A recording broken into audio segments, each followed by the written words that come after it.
నేను చెప్పేది ఒకటే, మర్యాద ఇచ్చి మాట్లాడు. మర్యాద నీకే, మర్యాద లేబర్ ఇంక నీ మర్యాద అయిపోయింది. వస్తాను రేపు వస్తున్నా, అయిపోయింది నీకు మర్యాద. చాలు, చాలా రెస్పెక్ట్ ఇచ్చి నేను చాలా వరకు కూల్ గా కామ్గా ఇన్ని రోజు కామ్గా ఉన్నా. నువ్వు ఏదో అన్నావు కదా, నీ వల్ల నువ్వు చెయ్యి, నేనేదో చూపిస్తా. వస్తున్నా, రేపే వస్తున్నా. ఏం చేస్తావు? ఏం చేస్తానా, వచ్చి మాట్లాడతా. నువ్వు ఏదో చేస్తాను, చెయ్యి. ఎక్కడికి పోతావో పో, నా ఎంట్రికా. ఏమనుకుంటావు నువ్వేమనుకుంటున్నావు? నీ మరిది అనుకున్నావా? బృందావన తమ్ముడు జఫానా కొడుకు అనుకున్నావు నేమేనా? నీ కొడుకులు పెద్దోళ్ళైతే మడిచి నీ పెట్టుకో, నా దగ్గర కాదు.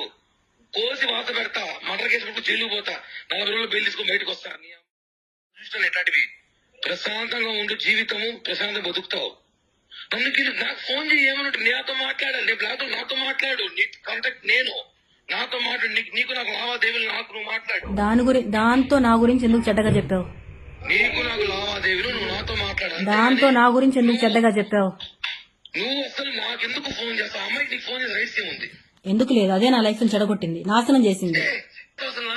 నాకు మాత్రమే రైట్స్ ఉన్నాయి, నీకు ప్రతి ఒక్కటి చేసింది నేను, మొత్తం చేసింది నేను, కాబట్టి నాకు మాత్రమే రైట్స్ ఉన్నాయి. నిన్ను అడగడానికి రైట్స్ మాత్రం నాకు మాత్రమే ఉన్నాయి. కిరణ్, ఎందుకు నా లైఫ్ నాశనం చేసినావు? ఎందుకు నన్ను కొట్టలేదా? దానివల్ల నన్ను గాయపరచలేదా? కొట్టలేదా? ఎందుకు కొట్టానంటే నువ్వు ఓవర్ యాక్షన్ చేసినావు కాబట్టి, నా విషయం, నా పర్సనల్ లైఫ్ విషయం ఓవర్ యాక్షన్ చేసావు కాబట్టి నేను కొట్టా. ఇంతవరకు నువ్వు కిరణ్ నువ్వు లాగా చూస్తావు, ఈ రోజు ఒక లాగా చూడబోతున్నావు. పిటే ఇంకా నీ వల్ల ఏం చేసుకో. నేను చాలా కామ్ గా ఉన్నా, చాలా కూల్ గా ఉన్నా. ఫోన్లు చేసి అమ్మాయి ఫోన్ చేస్తా, నీకేముంది? నీ ఫ్రెండా, నీ క్లాస్మేటా, నీ బంధువా? ఆ పిల్ల ఏ రోజు నీకు ఫోన్ చేసిందా? ఏ క్షణం నీ గురించి మాట్లాడిందా? ఆ పిల్ల పని ఆ పిల్ల చూసుకుని నీ పని నువ్వు చూసుకుంటావు, అయిపోయింది అంతే. నా పని నేను చూసుకుంటానే ఉన్నా. నీకేం కావాలో అరేంజ్ చేస్తూ, ప్రతి ఒక్కటి నీ అవసరాలన్నీ తీర్చుకుంటూ. నీకేమైనా నేను బానిస అనుకుంటున్నావా? నిన్ను ఇష్టపడ్డా, నువ్వే ప్రపంచం అనుకున్నాను కాబట్టి నీకు అన్ని చేశా. అవునా?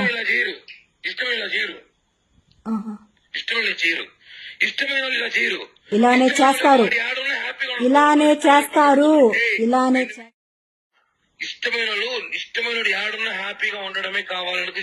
ఇంకొక దాంతో ఉండి హ్యాపీగా ఉండడానికి ఎవరు కోరుకోరు.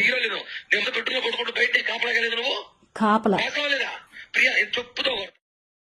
నేను మానసుడు, నువ్వు బయట కాపలా వేస్తాను. నువ్వు ఇంటి పక్కన కూర్చున్నాను, నీకు తెలియదు? అప్పుడు ఏడ్చుకుంటూ కూర్చునేదాన్ని, ఉండేదాన్ని. కానీ ఇప్పుడు హద్దులు దాటావు నువ్వు. హద్దులు దాటావు. నాకు నచ్చిన లైఫ్ లో బతకాలనుకున్నప్పుడు నేను నా లైఫ్ నేను చూసుకుంటాను, అంతేగాని నువ్వు నీ లైఫ్ లో బతుకుతున్నావు, నీ పిల్లల్ని పెట్టుకుని నీకు కావాల్సిన లైఫ్ ఎంజాయ్ చేస్తున్నావు. చేసుకుని అడిగినా ఎందుకు చేస్తున్నావు అని ఒక్కరోజన్నా?